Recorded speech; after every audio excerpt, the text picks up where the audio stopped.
La gente no va a recordar cómo comenzamos, pero todos van a recordar cómo terminamos. Yo lo he visto en boxeadores, en grandes actores del universo de Hollywood que hacen una película de más que es un fracaso y la gente los recuerda por eso. Así de injustos somos. O un boxeador que sube a una pelea más de viejo y lo liquidan al primer round y la gente se olvida que retuvo el cinturón por 20 años. Porque lo último que hacemos, ese casi, es lo que nos marca. Y yo he visto a muchos quedarse a mitad del camino, casi llegando a la meta. Y solía haber un tiempo que mantenían el paso, corrían, pero no pensaron, nunca calcularon, que la carrera sería tan agotadora. Quizás se desanimaron cuando tropezaron, porque los tropiezos son parte de correr.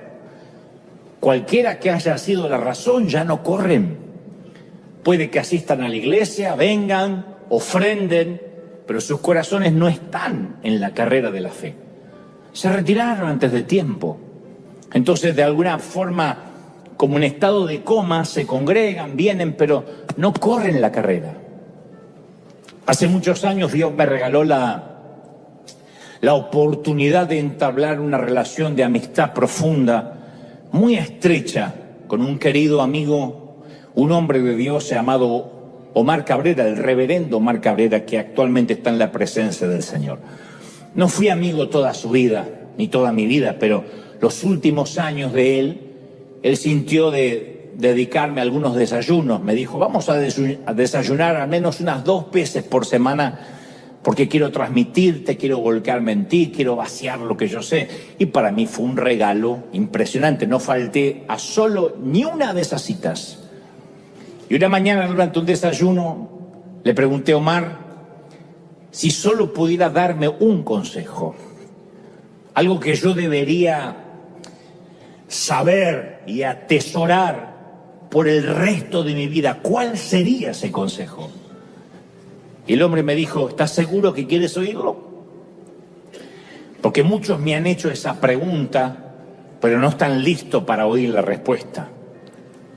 Yo le dije, sí, quiero saber cuál es ese único consejo por encima del resto. Y agregó, solo mantente enfocado, mijo. Mantén el rumbo por el resto de tu vida, no pierdas tu norte. ¿Me oíste, hijo? No pierdas el norte. Sea cual sea tu norte, no lo pierdas. Y agregó, porque en este negocio, cuando hablaba de negocio, hablaba de los negocios del reino, los negocios del Padre, como lo definió Jesús a los 12 años. En este negocio hay que aguantar. Todo se trata de aguantar. No es una carrera de 100 metros, es una maratón de resistencia. Y hay que permanecer, hay que durar, hay que sostenerse, hay que aguantar los golpes y estar ahí. Yo agradecí eso. Y me he olvidado otras cosas por la fragilidad de mi memoria. Pero he guardado ese axioma hasta el día de hoy. Si algo nació en el corazón de Dios, se supone que debe permanecer. Y debe permanecer y mantenerse en el tiempo hasta el final, terminar bien. En el libro de los Hechos, el capítulo 5, el versículo 35, se narra que el Sanedrín, los religiosos de la época, los fariseos querían condenar a muerte a los discípulos, a los seguidores de Jesús. Los querían ejecutar. Y entonces se para en el medio de la corte, del magistrado, un tal Gamaliel, doctor de la ley, un tipo muy respetado, y presenta una magnífica interpelación que a mí me ha salvado la vida cada vez que recuerdo estas palabras. No son las más conocidas, no aparecen en las calcomanías, ni se pegan, ni se usan como pegatinas en los automóviles y en las neveras, pero caramba que estas palabras a mí me han salvado la vida más de una vez. Gamaliel dijo: hombres de Israel, les habla, insisto, a todos los que quieren condenar a los discípulos. Piensen 2 veces lo que están a punto de hacer con estos hombres. Y luego da una explicación, dice: hace algún tiempo, ustedes saben que surgió un tal Teudas, que se jactaba de ser el Mesías. ¿Se acuerdan de Teudas? Oh, dijeron todos, sí. Se le unieron como 400 hombres. Él decía a Teudas que era el Cristo. Pero lo mataron. Y que yo sepa, no resucitó. Ahí está el cuerpo. Y todos los seguidores se dispersaron y ahí se acabó todo. Después surgió un tal Judas el Galileo, ¿se acuerdan? Oh, sí, en los días del censo. Y logró también que un grupete lo siguiera. Porque como decía mi mamá, esto no lo dijo Gamaliel, sino mi mamá, para cada roto hay un descosido. Bueno, y a este Judas, dice Gamaliel, también lo mataron. Y todos sus secuaces se dispersaron. Ajá. Bueno, en este caso, les aconsejo, varones de Israel, que dejen a estos hombres en paz. Caerán por su propio peso si tienen que caerse, suéltenlos. Si lo que se proponen y hacen es de origen humano, va a fracasar. Van a quedar en un casi. Pero si es de Dios, no lo van a poder detener y no sea que se encuentren luchando contra Dios. Cuando dijo eso, les corrió un frío a todos por la espalda que empezó acá y terminó donde culmina el nombre digno de la espalda. Y soltaron a los hombres. El razonamiento es sencillo. Lo que es humano termina en un casi. David intentando construir el templo, Agripa diciendo, por poco me persuades a ser cristiano. Pilato diciendo, me lavo las manos, casi puedo liberarlo, pero no lo voy a hacer. Gamaliel les habló de aquellos que decían haber sido Mesías y casi fueron Mesías, pero no lo hicieron, no lo fueron. No resucitaron, no liberaron a nadie.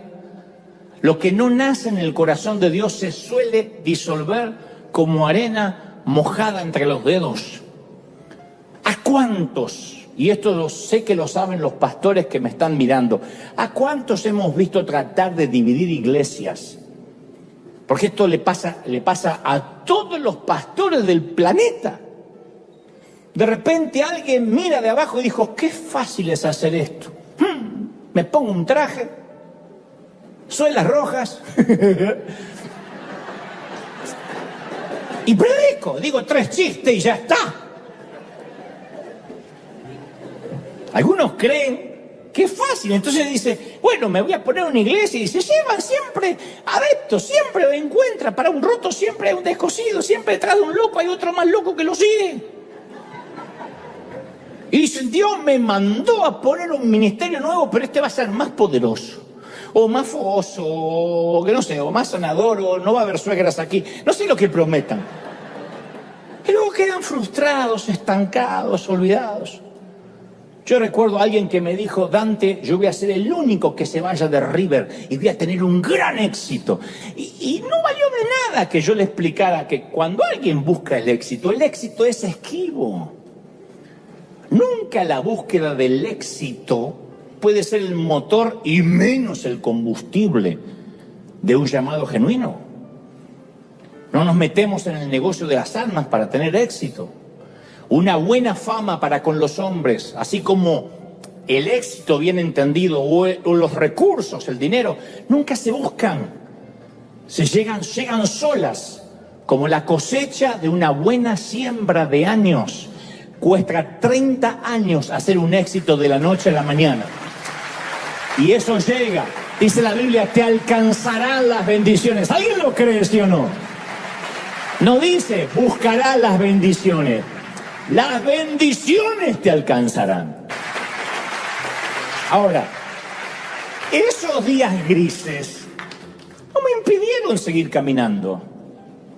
Algún día yo sé que voy a ver la vida y estaré tranquilo de haber invertido mis años en servir al Señor. Y lo bueno de todo esto es que nada ni nadie me habrá detenido. Con errores, con aciertos, la historia va a juzgarme. La historia va a juzgarte. El tiempo es nuestro aliado. Tarde o temprano van a decir, sí, aprendí, no aprendí, me bendijo, no me bendijo. Pero el tema es llegar. Ahora, ¿qué habría sucedido si en esos días grises me hubiese rendido? si hubiese permitido que el dolor obstruyera mi perspectiva a largo plazo, no sirvo. Las veces que colegas, pastores míos de Argentina dijeron, eres una moda, un payaso, este tipo tiene cualquier cosa, menos palabra, menos unción, nunca nadie lo va a escuchar. Si yo hubiese oído esas voces, como Pilato, yo sería casi un predicador. Yo sería casi un hombre de Dios. Alguien que lo intentó, que quedó por la mitad, pero después la crítica fue muy grande y no pude. Tuve muchos retos económicos que no pude afrontar. Y si yo hubiese llegado a la conclusión que no servía, y si hubiese oído esas voces que pulularon a mi alrededor, yo hubiese permitido que un mal momento, que un tropiezo me robara lo que después recibí por décadas. Hoy sería parte de las enormes filas de los casi. Y Dios nos dice a diario, irrevocables son mis dones y mi llamado. No es que cuando te equivocas Dios te quita el don. Cuando fracasas Dios te quita el llamado. No se lo quitó a Moisés, no se lo quitó a Jonás. Lo metió en el vientre de un pez, pero el llamado lo tuvo. Vas a ir o por barco o por pez, pero vas. Moisés tuvo que atravesar un montón de situaciones. Ni te hablo de José. Dios no revoca el llamado. Y esto va para alguien que me está oyendo o viendo. Dios no perdió el interés en ti. Nunca, nunca, nunca, nunca. Dios va a usarte. ¿Alguien lo cree, sí o no? Dios no baja los brazos. Dios no se rinde. Dios no se da por vencido. Hay un llamado, una zarza que ardió, los dones, y eso permanece. Hagas lo que hagas. Te apartas o no te apartes, Dios se empecinó. Dice la palabra, nadie arrebata de mi mano los que son míos. Nadie.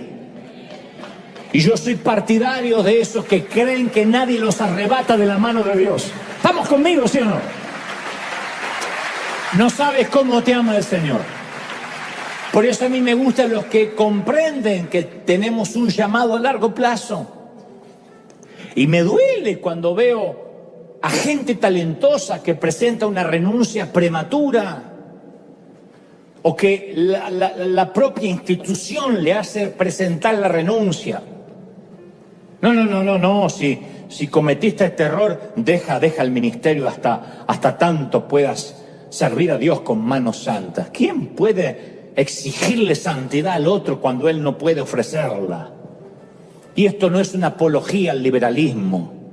Lo que estoy diciendo es que cuánta gente quedó lastimada al costado del camino porque se divorció, porque, no sé, cometió un error, porque levantó la voz, porque se peleó, porque tuvo un momento de ira, lo que sea. Inmediatamente cree que no solo pierde el llamado, pierde los dones, sino que también la salvación. Y la salvación está allí al alcance de una oración de arrepentimiento. Decir, Señor, este soy, perdóname. La sangre de Cristo no solo te perdonó por los pecados antes de que lo conocieras, sino por los pecados que sabías que ibas a cometer y los que vas a hacer en el futuro. Así te ama el Señor. La gracia lo cubre. ¿Están conmigo, sí o no? Y a veces muchos abandonan el ministerio. Y los congregantes tienen que recoger los pedazos rotos de una visión abortada. ¿Por qué? La visión tiene que permanecer. No depende del movimiento enterrador de un hombre. El mover de Dios es más grande que cualquier ministerio personal. Cuando pasen los años, la gente va a olvidar el nombre de River. Porque así es. La gente no recuerda eternamente los nombres de las iglesias. Va a olvidar el nombre mío. Pero eso está bien, porque la gloria le pertenece a Dios. La gente olvidará a River, olvidará a Dante, olvidará a los servidores, pero nunca va a olvidar cómo Dios les cambió la vida, con lo que pasó durante esta temporada. Puede que olviden la casa del pan, pero nunca van a olvidar el pan que comieron, nunca. que cada vez que venían había pan en la casa del pan. La casa se puede olvidar, la panadería ya no está, qué sé yo, pero uno nunca olvida lo que comió. Y en una cultura en que la inestabilidad es la norma, la regla, es esencial que la gente encuentre constancia en la iglesia. Constancia. Yo siempre dije, no podemos andar saltando de visión en visión.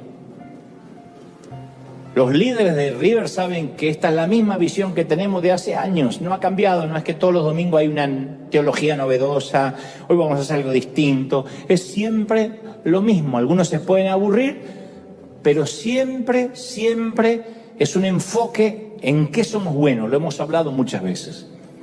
Nuestro compromiso es que nunca lo sagrado se vuelva común. Y eso va a ser consistente.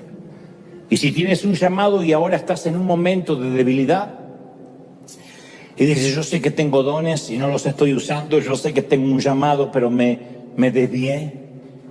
Lo único que tienes que hacer es, Dios mío, yo reconozco que soy un desastre, que tengo hipo, y el hipo me lleva de un sitio a otro y que estoy luchando con muchas cosas, pero te doy mi palabra que quiero morir como un gladiador, como un samurái, peleando, siempre yendo para adelante.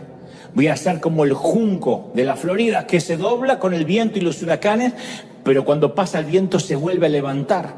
Puedes contar conmigo hasta el último de mis días. Esa es la promesa que tenemos que hacerle al Señor. Y nos volvemos a levantar. ¿Sí o no? Hombres como este muchacho que me dijo eso, ignoran el principio de Gamaliel. Si realmente de Dios prevalece, si no queda en otro casi, no hay cosas instantáneas en el reino de Dios, es una resistencia.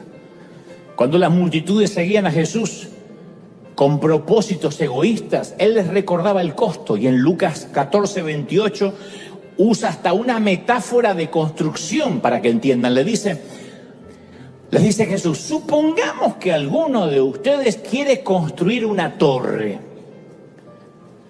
Si tienen algo de sentido común, ¿acaso no se sientan primero a calcular el costo? Para ver si tiene suficiente dinero para terminarla, porque si construye un piso no es una torre. Si echa los cimientos y no puede terminarla, todos los que lo vean, dijo Jesús, van a comenzar a burlarse y dirán, este hombre no pudo terminar lo que empezó a construir. ¿Cuánta gente hemos conocido que son torres a medio construir? Que quisieron, pero no calcularon el costo. Y dijeron, yo voy por la fe. ¿Y el costo?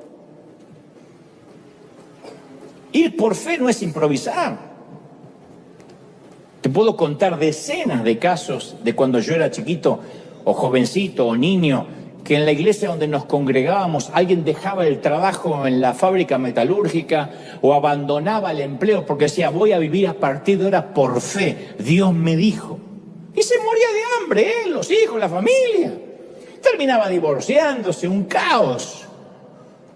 Porque hacían de la ignorancia una virtud, de la improvisación un don.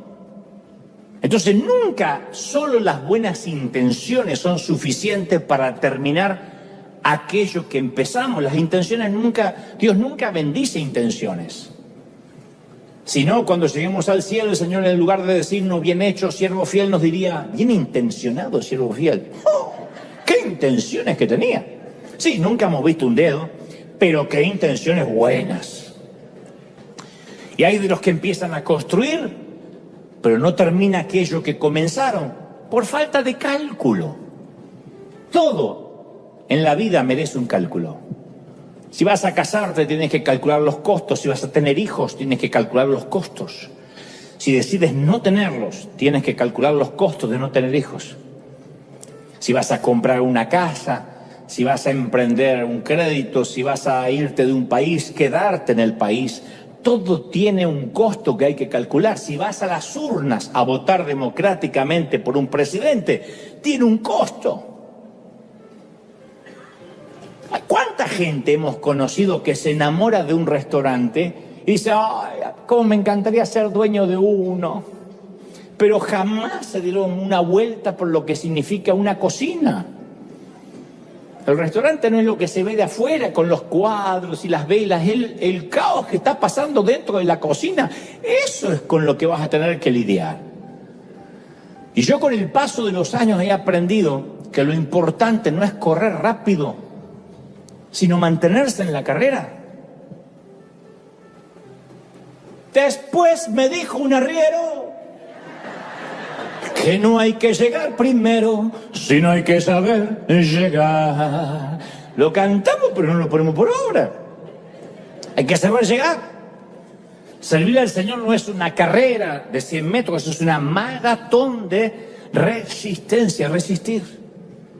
Yo me alegro mucho cuando me encuentro con consiervos que siguen en carrera con el paso de los años. La vida nos separó, nos llevó por caminos diferentes, pero a veces me encuentro con gente que me dice: yo estoy sirviendo al Señor en tal provincia, en tal país, soy misionero, nos conocimos antes cuando éramos jovencitos. La vida nos llevó, insisto, por senderos diferentes, pero cuando nos volvemos a encontrar y aún estamos enlistados, significa que no abandonamos, que no nos rendimos, que no bajamos los brazos. Y en el interín todos tuvimos problemas y tenemos problemas, porque los que permanecen no son los impolutos, los perfectos y esos que se muestran sin pecado desde los estrados. Todos tenemos problemas. El que dice que no es un timador, pero todos luchamos con debilidades, con problemas, todos somos decepcionantes. El tema es mantenerse a pesar de las decepciones, sostenerse. Es maravilloso ver la durabilidad, la longevidad en el ministerio. Aquí tenemos mucha gente que sirve con mujeres que en lo personal yo los conozco desde hace 16 años. Cuando llegamos a la Catedral de Cristal y los veía y no han cambiado su sonrisa y su entrega. Había recién aquí una muchacha, otro muchacho que yo los conozco de años. Después hay gente que se sumó, gloria a Dios por ellos. Pero hay aquí un equipo de pastores, de servidores que han permanecido, y a mí me produce algo tan lindo el saber que son fieles. Ahora en Panamá fue a visitarnos el pastor de Cuba, el pastor local de Cuba, el que nos ayudó a que construyamos las casas, lo hemos visto por video. Y él dice: pues déjame que yo le diga algo. Que yo le diga algo, pastor. Yo estaba esperando hablar así los cubanos, no estoy haciéndoles burla y nada, sino que tiene un tono que es maravilloso, que ojalá que en el cielo se hable así. Bienvenido, bienvenido, bienvenido. ¿Qué pasa, El Salvador? Dice Pedro. Sería espectacular. Y me dice: mira, yo conocí aquí a tus pastores, a Guillermo, a Rudy, a Fernando. ¿Y sabes lo que me llama la atención a mí, a todos los cubanos? El amor que ellos tienen por River, el amor que tienen por ti, pastor. Son gente leal, son gente que no murmuran, son gente que no chismean. A mí se me infló el pecho así como Argentina cuando ganó ahora hace poco.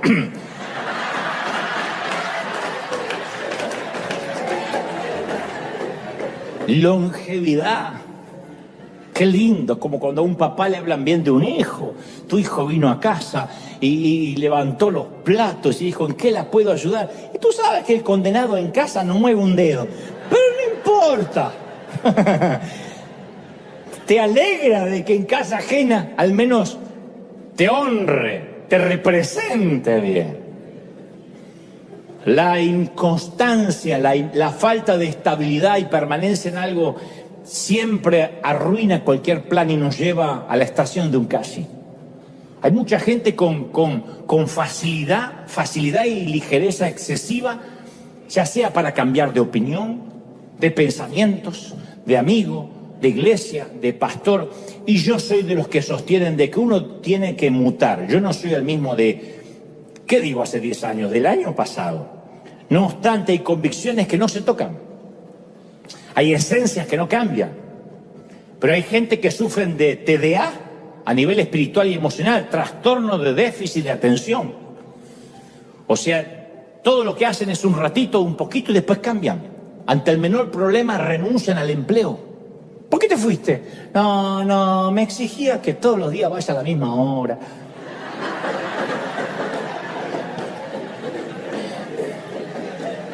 Hay quienes cambian de congregación en congregación y hasta te contabilizan las congregaciones en las que estuvieron.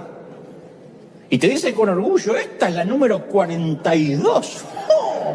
Nunca puede echar raíces en ningún sitio, porque cuando las cosas se ponen feas o no comparte algo, se mandan a mudar. Otros son inconstantes intelectuales. Nunca terminan de leer un solo libro completo en toda su vida. Tiene más de 20 libros en la mesa de luz, todos a medio terminar. Y divagan como si tuvieran dislexia, pero lo que tienen es inconstancia. Por lo general, el que es inconstante intelectual lo es también en términos espirituales, por lo general. Hay corazones que están distraídos, que están desenfocados. Así hasta para cuando consumen streaming. Miran una serie y la dejan por la mitad, miran una película y la dejan por la mitad. Porque se aburren. Vidas sin estrategias, vidas sin prioridad definida, erráticas. Tienen hipo espiritual crónico. Y van donde el hipo los lleve. Vivimos en una época de gente frágil, de gente inconstante, lo podemos ver. Yo una vez te conté que leía que los sociólogos dicen que los nacidos entre 1990 y 2000, no digas amén por las dudas, se los considera en su mayoría, siempre hay excepciones a la regla, la generación de cristal, porque son los hijos de la generación X, que atravesó muchas carencias y salieron adelante a los golpes para tener como prioridad darle a sus hijos una mejor calidad de vida, para que no pasara lo mismo que ellos tuvieron que atravesar. Hasta ahí está todo bien. Sin embargo, eso trae consigo un problema. Son los hijos más inconstantes y más frágiles que jamás tuvo la humanidad, porque no tuvieron nunca frustraciones, porque nunca se encontraron a problemas reales. Nacieron en la edad digital. Yo nací analógico y me hice digital de grande, pero estos ya son digitales. Y ellos, todo es efímero, como las redes sociales, son la generación del casi. Casi estudio, casi trabajo, casi lo logro. Falta de empatía, poco interés en la lectura, cero cultura. La cultura es lo que leen en un celular. Tienen baja estima, poca tolerancia a la frustración. Son una categoría social de ánimo inestable, que sobresale su fragilidad emocional. Entonces hay un montón de gente que está preparada para el éxito, para el triunfo, y si algo sale mal o tropiezan con un imponderable, se desata en ellos una intolerancia desproporcionada. Y esto pasa en el ámbito cristiano. Los mártires eran torturados. No estoy hablando de los mártires bíblicos, los contemporáneos. Tras la cortina de hierro de la Unión Soviética, tras la China Roja, que tenían que orar en catacumbas y podían, cuando te agarraban te mataban, no era que te ponían un ticket. Y sin embargo ahora cualquier cosa es suficiente para me voy de la iglesia, no me dieron amor. Y los sociólogos afirman que vamos rumbo a un planeta de cristal. Una humanidad que quiere ganarse todo, pero que reclama por todo también. Hay gente que no se les puede hablar ni siquiera en un tono más alto porque inmediatamente se sienten agredidos y te quieren hacer una denuncia de abuso emocional. Por favor, me estás abusando. Me estás abusando. ¿De verdad? Y el Señor es un Dios de longevidad, de permanencia, de resistencia. La estadística dice que el 70% de los líderes, incluyendo muchos pastores, abandona el ministerio antes de los 4 años de haberlo iniciado. Y que el 20% no llega ni a los 7 años de ministerio. La mayoría renuncian antes de ver impacto en su ministerio. Y los porcentajes de estas estadísticas son alarmantes.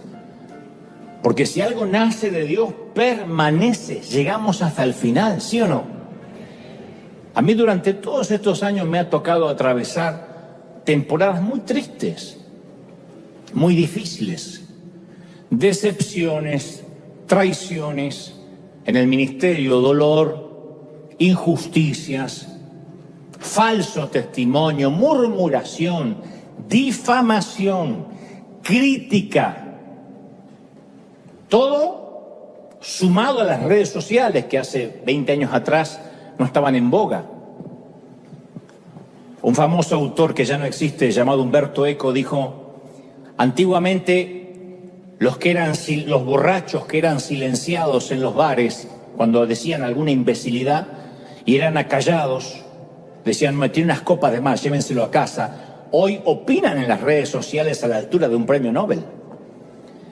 Entonces, cuando uno está expuesto, uno recibe difamaciones, murmuraciones, insultos, improperios, adjetivos. Yo puedo hilvanar días y días grises de sentirme frustrado, dolido, diciendo cómo me voy a defender, qué digo.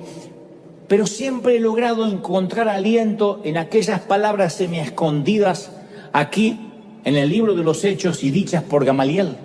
Si esto es de Dios, va a permanecer, va a durar. Alguien tiene que celebrar por eso, esto va a durar, ¿sí o no? Y este es el punto. Jesús no abandonó su camino en la cruz. Y Pablo tampoco se dio por vencido. Y todo por una razón que lo diré otra vez. Antes que Saulo siguiera a Dios, Dios ya estaba guiando a Saulo. Y esto es para nosotros hoy. Antes que tú conocieras a Dios, cuando andabas en la parranda, cuando andaba con las viejas,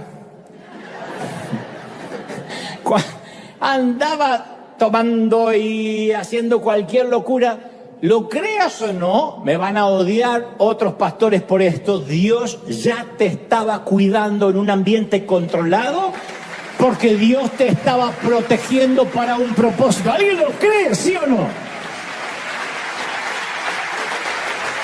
Bueno, ¿y qué significa esto?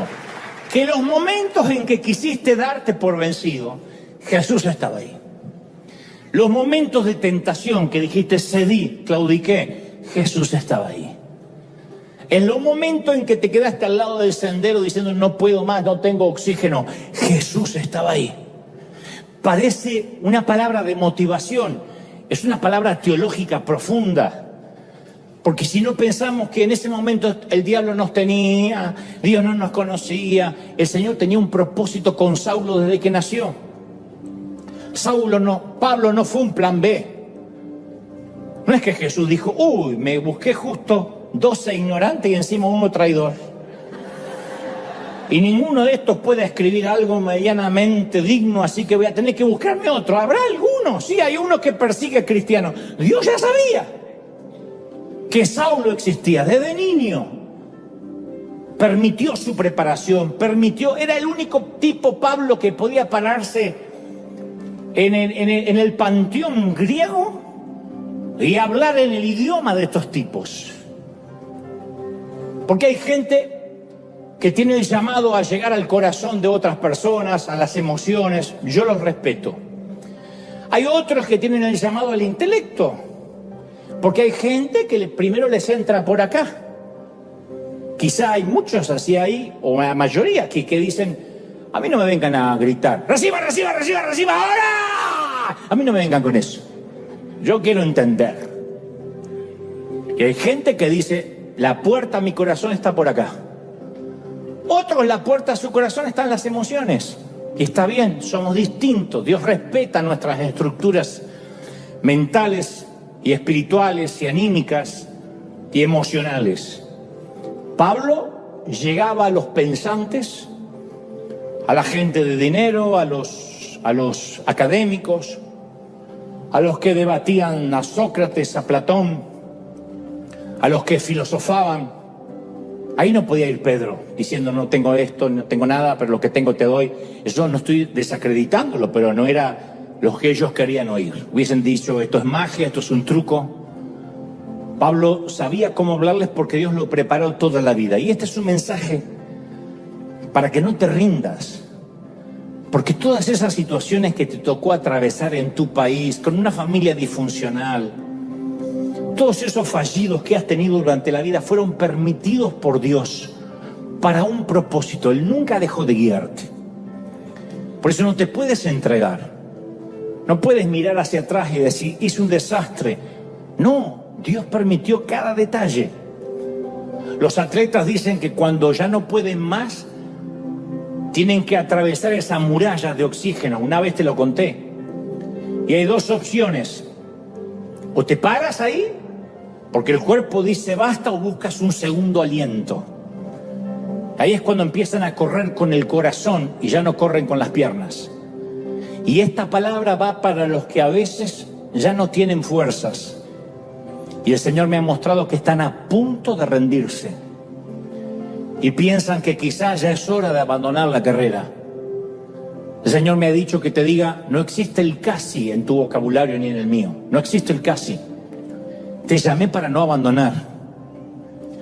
O estamos con Jesús o estamos en su contra. No hay un casi cristiano. No existen los casi llamados. No existen los casi santos. No existen los casi comprometidos. Con Jesús los casi se transforman en ciertamente. Los a veces se transforman en siempre. Los la próxima vez se transforman en esta vez, ahora. Jesús no subió a la cruz para casi morir por nosotros. Jesús no fue alguien que casi resucitó. Él lo dio todo. Y Jesús no tuvo espacio para el casi y no lo tiene hoy. Para el maestro la palabra casi es como decir nunca. Así que mi hermana, mi hermano, si en este mismo momento sientes que no puedes más, que no puedes correr más, por favor, no se te ocurra sentarte faltando tan poco para llegar a la meta. No creas que vas a decir, bueno, Dios va a tener en cuenta que lo intenté, casi lo logré. La frase algo es algo no funciona para Dios. Algo es algo. No, algo es algo no. Tienes que llegar a la meta como sea. Cojeando, herido, sangrando, arrastrándote con los codos. Si no tienes más fuerzas y no te queda oxígeno, mi querida, mi querido, olvídate de las piernas y a partir de ahora corre con el corazón. Pero corre. Mantente. Soporta. Resiste. Vamos a darle un aplauso al Señor de señores, al Rey de Reyes. ¡Aleluya! ¿Alguien? La palabra casi es muy parecida al adverbio de cantidad cuando decimos por poco, por poquito, que es muy usado para a veces mostrar la frustración de no haber alcanzado algo o también para explicar la satisfacción de que algo malo no pasó. ¡Ay, por poquito! Por poco no tuve un accidente, decimos, ¿no? ¡Qué bueno que no tuviste un accidente! Por poco casi me agarra la migra. ¡Qué bueno que no te la agarró! Por poco mi suegra se quedó a vivir en casa. ¡Aleluya! Esos por poco son valorados, ¿no? Hay otro ejemplo, antes de meterme de lleno en lo que Dios quiere decirnos, otro ejemplo de otro casi, de otro por poco. Esta vez no es David, es otro rey, se llama Agripa. Entonces, Herodes Agripa era un diplomático que a través de la amistad con la familia imperial romana obtuvo el reino de su abuelo, Herodes I, Herodes el Grande. Y Agripa era experto en asuntos políticos, en asuntos judíos, era una suerte de diplomático, y el apóstol Pablo, dice las Escrituras, fue llevado ante él para declarar ante el juzgado de Agripa. Entonces Pablo, para hacer la historia corta, relata su testimonio ante Agripa, habla sin pelos en la lengua, bien al estilo Pablo, y es entonces cuando Agripa, al final del discurso del apóstol, menciona aquella histórica frase que figura en Hechos 26-28. Pablo, por poco me persuades a ser cristiano. Casi, casi. O sea, Agripa fue impresionado, conmovido, no me cabe la menor duda, quizás confrontado, pero no fue cristiano por poco, por poquito. En otras palabras, otro que tuvo casi un encuentro con Cristo. Casi un encuentro con Cristo. Casi. ¿Vieron cuando alguien dice, ¿tú eres cristiano? No, pero casi soy primo. No soy hermano, pero soy primo. Este casi. Por poco es una cantidad incompleta. En las matemáticas divinas esa cantidad no cuenta. No basta estar cerca de la cruz y lejos de Cristo. Por poco conozco al Señor. De hecho, yo creo que el infierno está colmado de gente que por poco o casi fue salvada. Hay un montón de gente que dice, ¿en serio vengo a quemarme? Y sí, porque por poquito se va para arriba, pero por poquito se va para abajo. Por poco. Otro de los famosos casis de la Biblia, el más emblemático, es Poncio Pilato. Pilato es un patricio bajito, con ropas muy costosas, como todo petizo, agrandado, pechito de paloma, disculpen los que son de baja estatura, como todos los petizos de la Biblia, no los contemporáneos. Como todo prefecto, usa el cabello cortito, me lo imagino afeitado, prolijo, así se lucían los magistrados romanos, y especialmente los prefectos. Lo preceden 2 soldados que bajan por la escalera de piedra dentro de un inmenso patio hecho con mosaicos de roca. El magistrado, el pequeño magistrado, se sienta en su silla y le traen al acusado del día.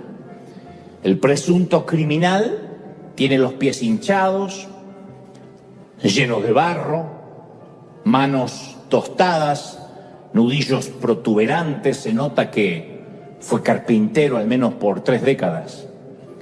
Más que un obrero, piensa Pilato, más que un sedicioso, más que un disidente, este es un obrero, parece alguien común. Tiene un ojo negro y cerrado con moretones por la hinchazón de la tortura. El otro ojo mira al suelo. El labio inferior del acusado está partido, sangrando, los cabellos llenos de sangre pegados a su frente. Es obvio que antes de traer al acusado ante el procurador, le propiciaron una muy buena paliza. La experiencia le ha enseñado a Pilato a mantenerse alejado de las trifulcas judías, especialmente de las religiosas. Él no se mete con eso. Pero tiene que admitir que siente curiosidad. ¿Por qué este Jesús ha agitado tanto al pueblo? Si fuera por las naturalezas de los cargos que se le imputan, Pilato soltaría al hombre de inmediato, porque no hay ninguna prueba contra él, excepto el odio de quienes lo trajeron. Pero el pueblo tiene sed de sangre y están exigiendo un veredicto. Entonces el pequeño hombrecito que representa el poder del Imperio Romano dice, hey, ¿eres tú el rey de los judíos?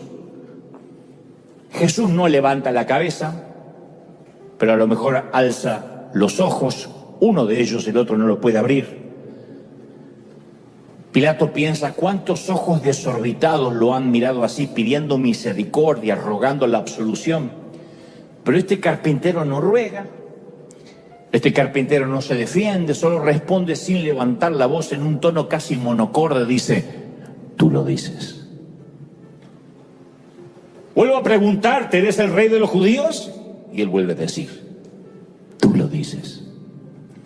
Y antes que Pilato pueda reaccionar, el grupo de líderes judíos que lo trajo hasta ahí empiezan a gritar contra el acusado, este hombre se proclama a sí mismo el rey, debe morir.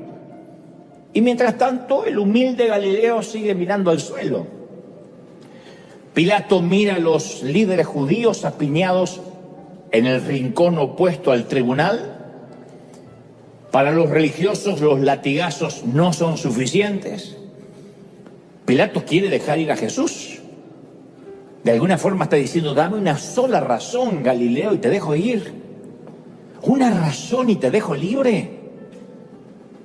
Estos locos te odian y no sé por qué, pero no encuentro nada para condenarte, así que dame una sola razón y te dejo ir.